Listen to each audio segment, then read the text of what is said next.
Open your mind up to the sky, yeah, and fly away now.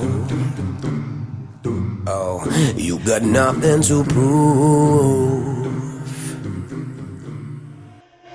The last thing the men behind the curtain want is a conscious, informed public capable of critical thinking, which is why a continually fraudulent zeitgeist is output via religion, the mass media, and the educational system. They seek to keep you in a distracted, naive bubble, and they are doing a damn good job of it. In 2005, an arrangement between Canada, Mexico, and the United States was made. This arrangement, unannounced to the public, unregulated by Congress, merges the United States, Mexico, and Canada into one entity, erasing all borders. It's called the North American Union, and you might want to ask yourself why you've never heard of this.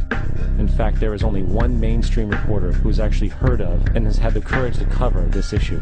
The Bush administration's open borders policy and its decision to ignore the enforcement of this country's immigration laws is part of a broader agenda.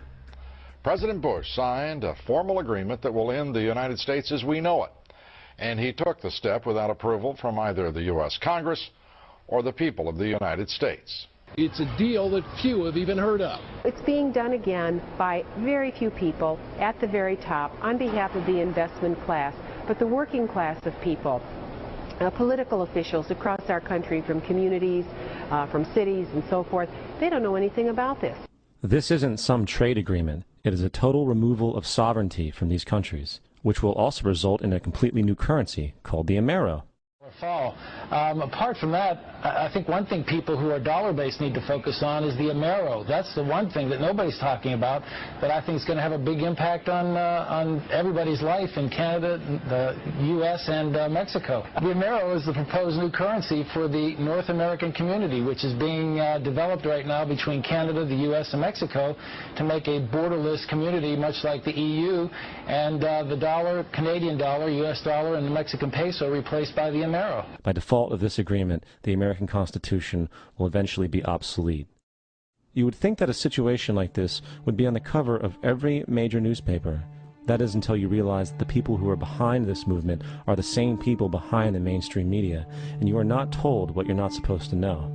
The North American Union is the same concept as the European Union, the African Union, and the soon-to-be Asian Union, and the same people are behind all of them.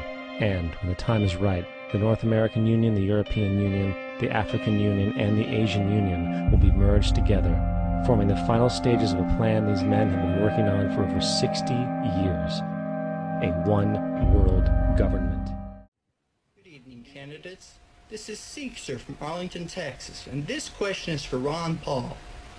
I've met a lot of your supporters online, but I've noticed that a good number of them seem to buy into this conspiracy theory regarding the Council of Foreign Relations and some plan to make a North American Union by merging the United States with Canada and Mexico.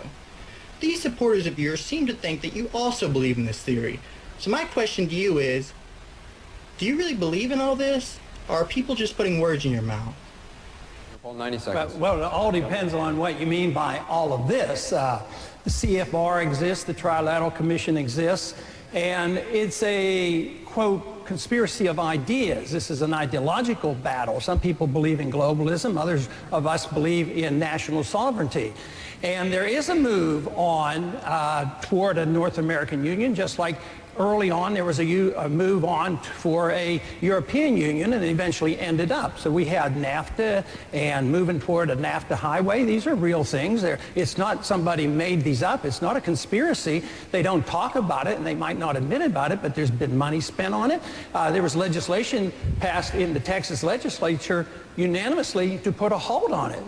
They're planning on millions of acres taken by eminent domain for an international highway from Mexico to Canada, which is going to make the immigration problem that much worse. So it's not so much a secretive conspiracy. It's a contest between ideologies, whether we believe in our institutions here, our national sovereignty, our Constitution, or are we going to further move in the direction of international government, more UN? You know, this country goes to war under UN resolutions.